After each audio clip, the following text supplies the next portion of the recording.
사랑하는 하나님, 오늘 거룩한 주일을 맞아 예배의 자리로 인도하여 주심에 감사드립니다. 오늘 우리가 드리는 이 예배를 받아 주시옵소서. 먼저 나와 이 자리에 예배드리는 우리를 기억하여 주시고 교회 각 기관에서 주차로, 안내로, 성가대로, 교학교 교사로 쓰임받을 때에 주님의 은혜와 사랑을 나눌 수 있는 우리가 될 수 있도록 인도하여 주시옵소서. 또한 우리의 삶에도 동행하여 주시옵소서. 또한 이 시간 말씀을 듣사오니 주의 말씀을 통하여 우리를 향하신 하나님의 뜻과 계획을 발견하는 귀한 시간이 될 수 있도록 인도하여 주시옵소서. 오늘도 이 예배 위에 함께 하실 것을 믿사오며 예수 그리스도의 이름으로 기도드립니다. 아멘. 할렐루야. 네, 오늘도 거룩한 주일을 맞아 이 자리에 나오신 모든 성도님들을 주님의 이름으로 환영하고 축복합니다. 오늘 우리가 함께 살펴볼 말씀은 마르다가 자기 집에 예수님을 초청하면서 벌어지는 일이었습니다. 우리가 누군가를 초청한다고 하면 그가 누구인지 상관없이 집을 청소하고 혹은 차는 무엇을 드릴까? 이분이 물은 마시지 않을까? 물 좀 마시겠습니다. 물은 마시지 않을까? 아니면 이분이 무엇을 싫어하지 않는가? 또 이분이 앉아있는 곳이 차지는 않을까? 그런 고민들을 하잖아요. 오늘 이 마르다도 마찬가지였습니다. 예수님을 자기가 초청했어요. 얼마나 귀하신 분입니까? 우리가 담임 목사님을 신방한다고 해도 이렇게 준비할 것이 많은데 또 친구가 온다고 해도 준비할 것이 엄청 많잖아요. 그래서 요새 집들이 같은 거 전혀 안 한대요. 저도 대전에서 서울 올랐는데 집들이 안 한다 했어요. 저희 집 모른다 그랬어요. 교회에서 보자 했어요. 그럴 정도로 우리가 누군가를 초청한다는 것은 매우 준비할 거리가 많을 것입니다. 오늘 마르다도 마찬가지였어요. 예수님을 초청했죠. 그래서 부족해요. 일손이 부족해요. 그래서 누구를 도와달라고 청합니까?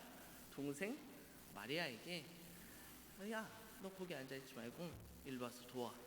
이렇게 이야기합니다. 그런데요, 여러분 이 마리아 보시고 어떤 생각 드셨어요? 저는 이 마리아 보고요, 진짜 한 대 저 받고 싶을 정도로 정말 이 마리아가 정말 속이 없는 애 같았어요. 아니 지금 내가 이렇게 구제하면 언니잖아요. 심지어 마르다가 언니인데 언니가 저렇게 엉덩이에 불이 난 것 마냥 이렇게 돕고 있는데 도와야 될 거 아니에요? 근데 마리아는 뭐 하고 있어요? 예수님 앞에서 아무 생각 없이 말씀을 듣고 있습니다. 참 저는 이 마리아가 참 이해가 되지 않았어요. 처음 말씀을 읽었던 말이죠. 그리고 또 마르다의 행동이 정말로 점잖았다고 저는 생각합니다. 저라면요 소리쳤을 거예요. 야 나와. 야 지금 예수님 앞에 있는 게 중요해? 지금 준비할 게 참던데 이랬을 거예요. 근데 마르다는 어떻게 했어요? 정중하게 예수님 앞에 얼마나 고상합니까 마르다가. 근데 예수님께서 이 차분하게 마르다가 이야기했지만 마르다의 말씀에 예수님께서 뭐라고 하십니까? 데려가라고 하십니까? 아니에요. 42절 하반절 말씀을 보면 마리아는 좋은 편을 택하였으니 빼앗기지 아니하리라 라고 이야기했어요. 더 쉽게 이야기하면 뭐예요 이 말이? 데려가지 말라 그 말씀이에요. 아멘이 나오셨죠? 저는 아멘이 안 나왔어요. 아니 지금 열심히 일해도 부족할 시간에 이게 말이 되는 이야기인가? 저는 이해가 되지 않았습니다. 예수님이 이 말씀을 듣고 저는 오히려 복장이 더 뒤집어졌어요. 아니 마르다가 무슨 죄를 지었어요? 아니잖아요. 같이 주님을 섬기는데 일하자고 이야기했잖아요. 근데 뭐라고 했어요? 예수님께서 얘는 데려가지 마라. 그러면 이제 저는 좀 이런 표현 그렇지만 부정적으로 생각하는 면이 있기 때문에 그럼 나만 빼빠지게 일하라는 건가? 들려요? 들려요? 들렸구나. 그런 생각을 했을 것 같아요.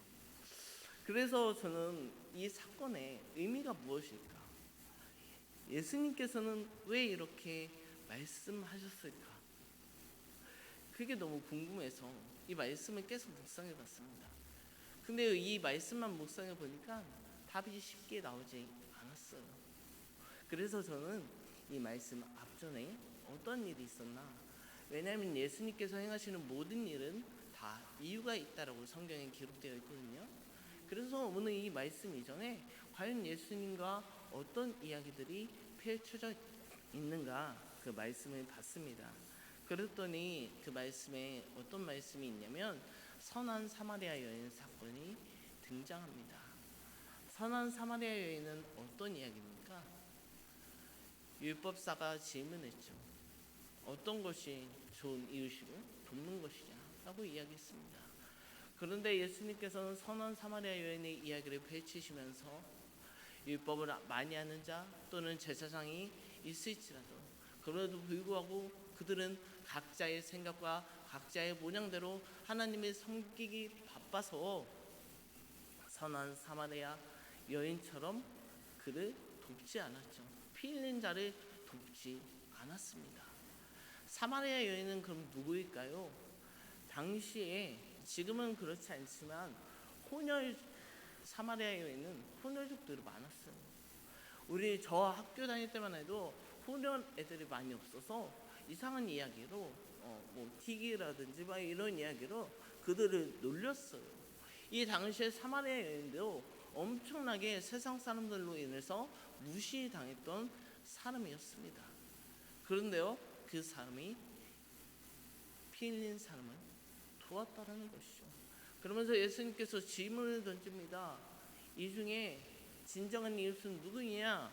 라고 이야기하죠. 그 말씀이 이어지는 말씀이 오늘 말씀이에요. 그 말씀에 이어서 오늘 말씀이 등장한다고요. 저는 또 여기서 또 시험에 빠졌습니다. 선한 사마리아 여인 다음에 왜 마리아 마르다 이야기가 등장할까? 만약 전혀 다른 이야기라면 장절이 달리하여 11장에도 실을 수 있었을 텐데 왜 10장에 이어서 실었을까? 심지어 이 마르다 마리아 사건이 끝나고 10장이 어떻게 하죠? 끝나버려요. 그러면은 연관성이 있다는 말씀인데 어떠한 연관성이 있는 것일까? 저는 말씀을 여러분 묵상했습니다. 그리고 제가 내린 결론은 무엇일까요? 이 말씀의 주제가 동일하다는 결론에 이르게 되었습니다. 오늘 예수님께서 마르다에게 전하신 말씀의 참뜻은 선한 사마리아 여인에 등장하는 이 이야기에 등장하는 제사장처럼 또는 레위인처럼 이 말씀이 시작되게 된 율법 교사처럼 형식적인 신앙생활 또는 눈에 보이는 신앙생활이 아니라 내 모습 그대로 있는 모습 그대로 주님 앞에 마리아처럼 나아가라. 그 말씀이 오늘 선한 사마리아 여인에 이어서 이야기하는 마르다와 마리아의 사건 아닐까요?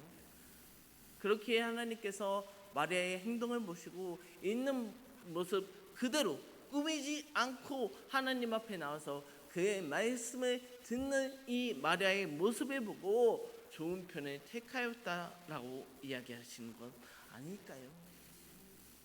그러므로 제가 오늘 여러분들과 나누고 싶은 첫 번째, 우리는 너무 하나님을 섬기고 싶어서 너무나 많은 일을 하고 너무나 많은 일들을 감당하고 그러기보다 정말 내가 이 섬기는 일에 앞서서 하나님을 정말로 섬기고 있는가, 예배하고 있는가, 하나님 앞에 내 영을 온전히 드리고 있는가, 그것을 먼저 고민해 보았으면 좋겠다라는 말씀을 드립니다. 자, 그렇다면 이 말씀을 들으면 이제 이런 생각을 하시는 분이 계실 거예요. 어떤 생각일까요? 자, 그러면 오늘 전도사가 이런 얘기 했으니까 내가 뭐 하고 있지? 성가대 하고 있고 주차하고 있고 교사하고 있고 하고 있으니까 이 중에 하나 줄이고 하나만 할까?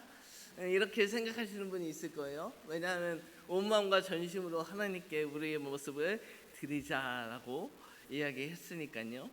심지어 그리고 예수님께서는 41절 말씀에 마르다에게 많은 일을 염려하고 근심하고 있다라고 말씀하고 있고 한 가지만이라도 족하다라고 말씀하고 있습니다. 그러면 오늘 이 말씀의 뜻은 제가 여러분들에게 전달하고 싶은 의도는 정말 제가 앞서 이야기했던 묘사처럼 한 가지 일만 하자는 의미입니까? 아닙니다. 그것은 무엇일까? 저는 여기서 마리아의 모습과 마르다의 모습, 특별히 마르다의 모습을 보기 시작했어요. 제가 좀 마르다 같거든요. 물론 생김새가 아니라 행동하는 게요. 제가 조금 일을 잘해요. 네, 웃자고 하는 소리입니다. 일을 하는 데서 어디서부터 어디까지 해야 될지를 좀 이런 거를 많이 해봐서 좀 익숙합니다. 그래서 마르다처럼 어떤 일이 있으면 딱 이 시간에 이 시간에 딱딱딱 해야지 라고 하고 있고, 마리아처럼 앉아있는 사람 보면 야, 안 해? 내가 얘기해야죠? 이런 사람이 저예요. 네, 주여 나오죠. 오늘 마리아를 불러달라고 말하는 마르다의 모습이 이런 모습 아니었을까요? 분명히 하나님의 일을 하고자 준비했던 마르다였지만 마리아에게 같이 하나님의 일을 감당하자, 그것을 넘어서 왜 너는 안 해? 나는 이렇게 많은 것을 하고 있는데 너는 아무 생각 없이 저기에 앉아 있어? 예수님의 말씀을 듣고 있어?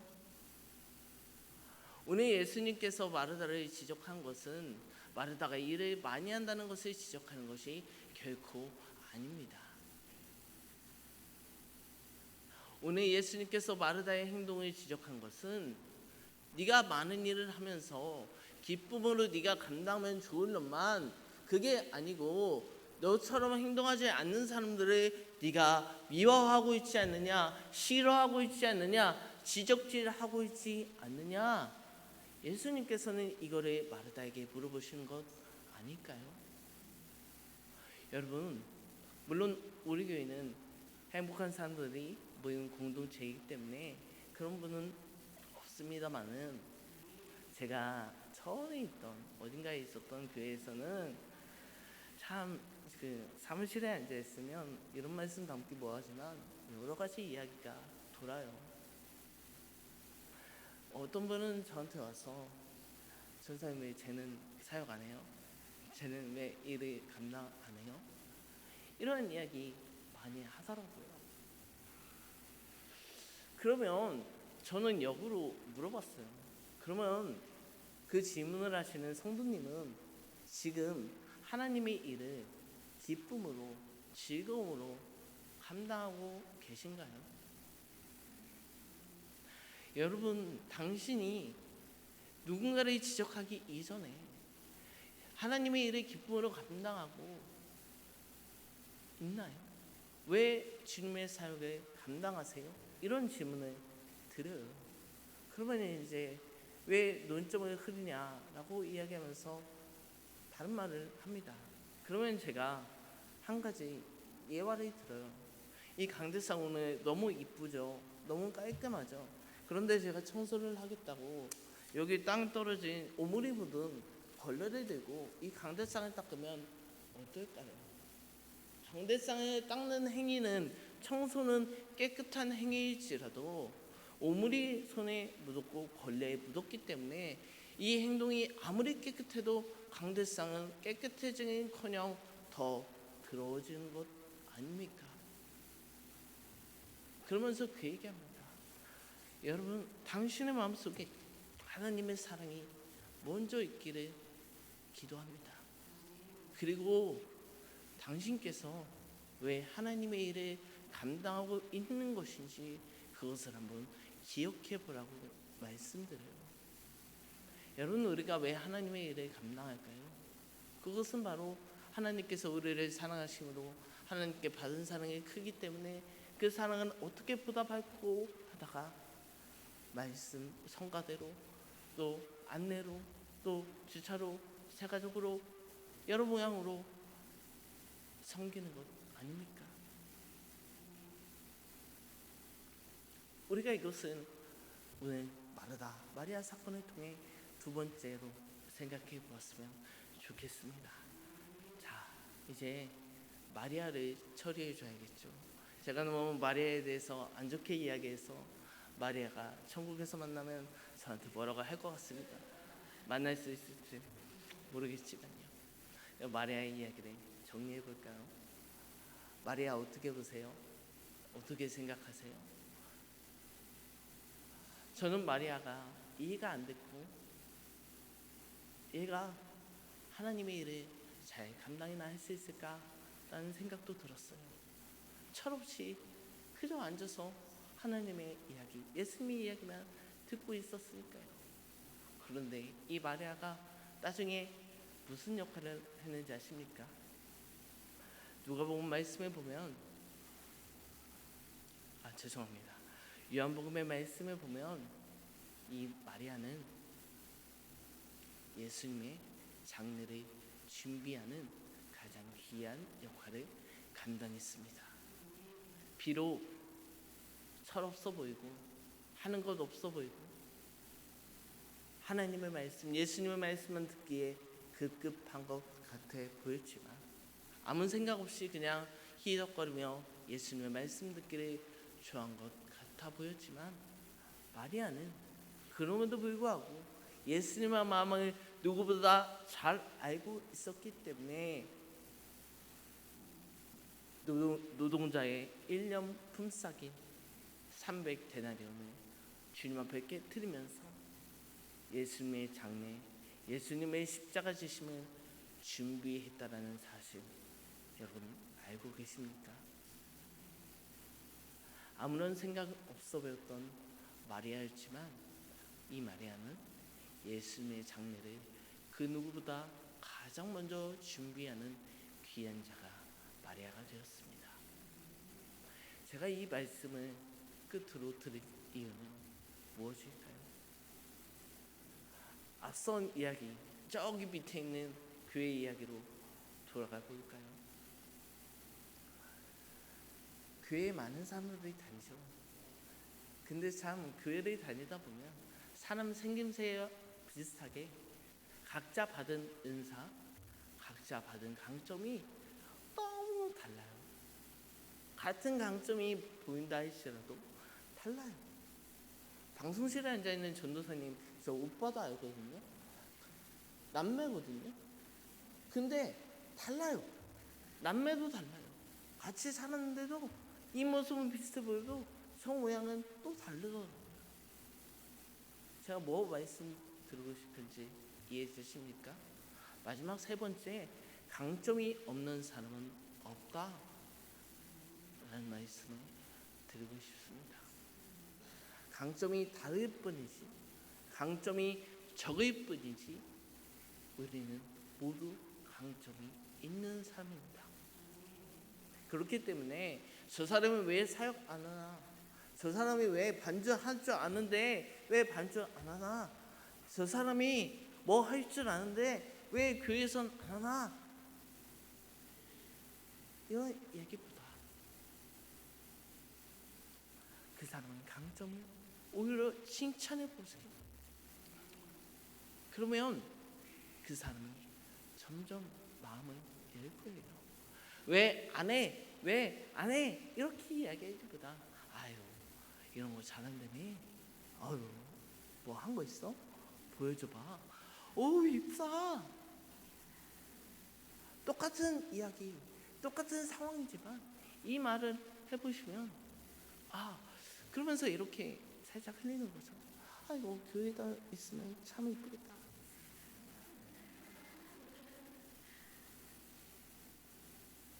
어떠세요? 같은 상황이잖아요. 근데 받는 사람의 입장은 어떨까요? 아, 그래? 내가 거기까지는 생각 못 해봤는데 교회에다가도 해볼까? 강점이 없는 사람은 없다라고 말씀드렸잖아요.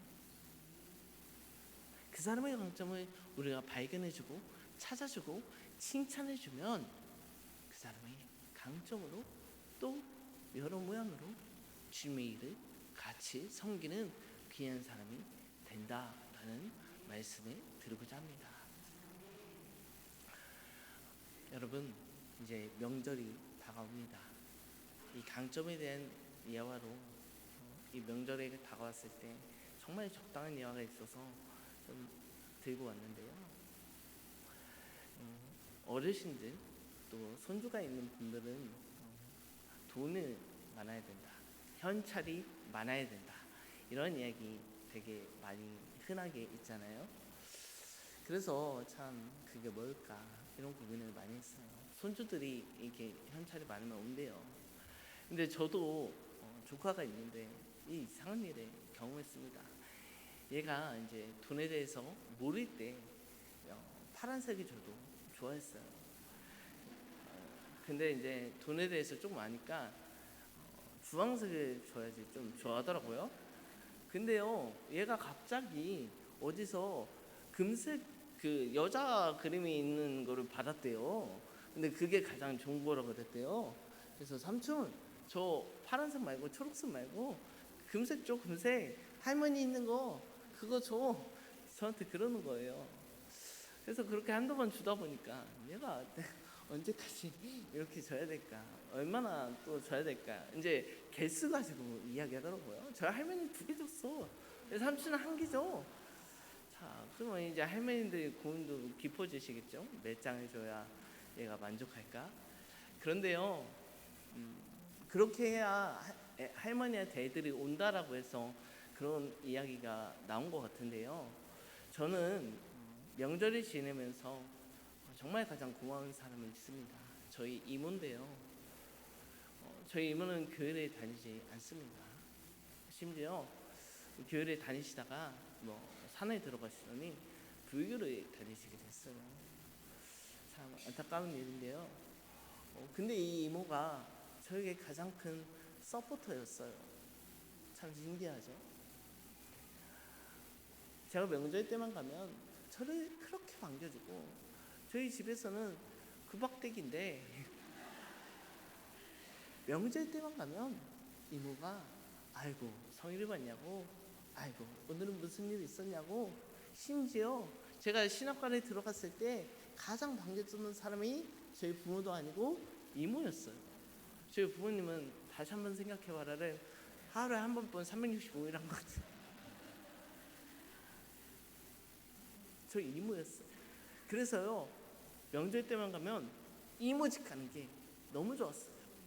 제 강점을 찾아주니까요. 내 좋은 것을 이모가 계속 이야기해 주니까요. 여러분, 이번 명절에 자식들 보면 이런 얘기하면서 안 좋은 얘기하지 마시고, 저도 명절 때 내려가면 이제 나이가 차가지고 왜 사지 멀쩡한데 결혼을 안 해, 이런 얘기 많이 하거든요. 그런 얘기 하지 마시고요, 강점을 찾아보세요. 이번에 딱 먹었을 때 정말 강점이 없고 없어 보이면 옷이라도 보고 이 옷 이쁘네, 이 옷 어디서 샀어? 누가 사줬어? 이렇게 말을 바꿔보세요. 붙여보세요. 그럼요, 그 손주가 파란색이 아니더라도, 초록색이 아니더라도, 황금색 할머니가 있는 게 아니더라도 할머니 보러 오지 않을까요? 교회에서도 마찬가지예요. 교회에 오고 싶은 사람 하나님 바라보러 왔지만 그 이후 돌아가는 사람도 굉장히 많은 것 아세요?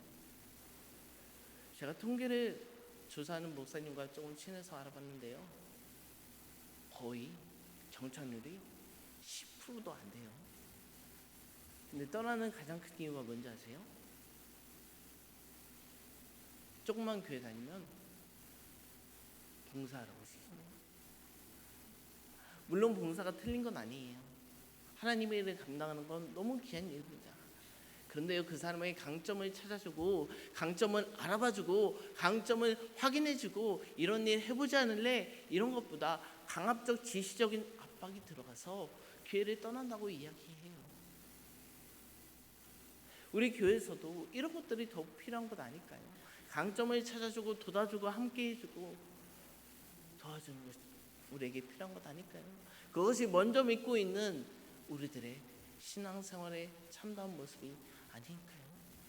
이 말씀을 여러분들과 나누고 싶습니다.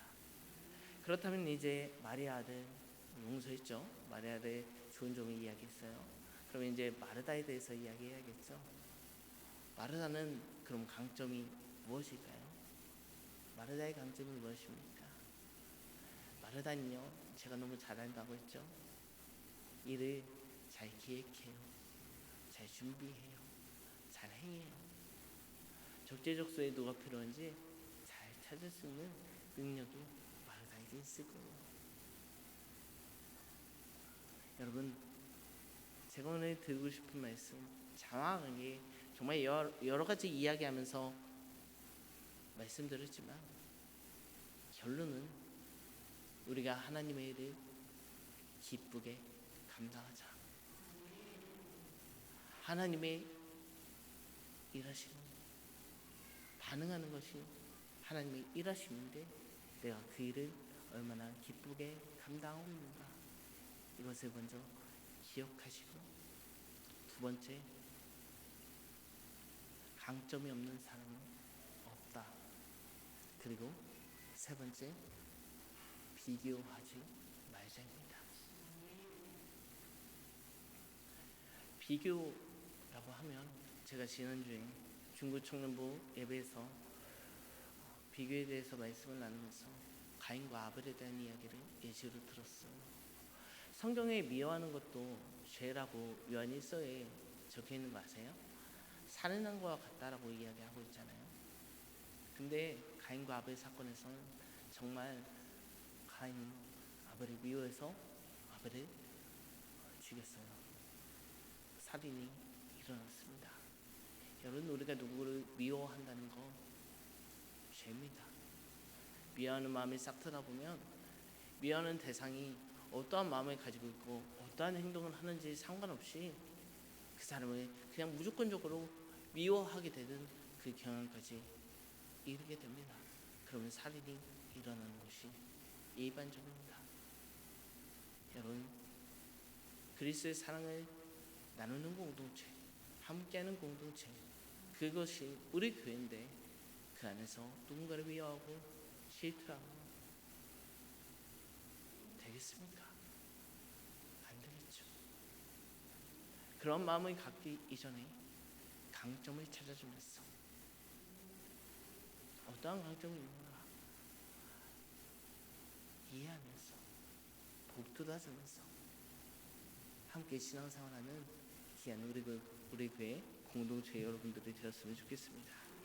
다 같이 이 말씀을 생각하며 기도하도록 하겠습니다. 사랑의 하나님, 오늘 말씀을 통해 주님의 일을 많이 감당하는 것이 형식적으로 감당하는 것, 다른 사람들과 비교하는 것이 아니라 하나님께서 주신 사명의 강점을 통해 하나님을 섬기는 것이 기쁨임을 깨닫게 하셨습니다. 또 예수님께서 마리아의 강점을 발견해 주셔서 주님의 귀한 사역을 준비하는 자를 세우셨다는 말씀을 보게 하셨습니다. 우리가 이 말씀을 깨닫고 타인의 약점, 부족한 점을 지적하는 자가 아니라 주님께서 우리 각 사람에게 주신 강점을 바라보게 하고 격려와 칭찬함으로써 이 자리에 모인 우리 공동체가 오직 주 여호와 한 분만을 온전히 바라기에 부족함 없는 사랑 넘치는 공동체 되게 하여 주시옵소서. 감사드리며 이 모든 말씀 예수님의 이름으로 기도드립니다.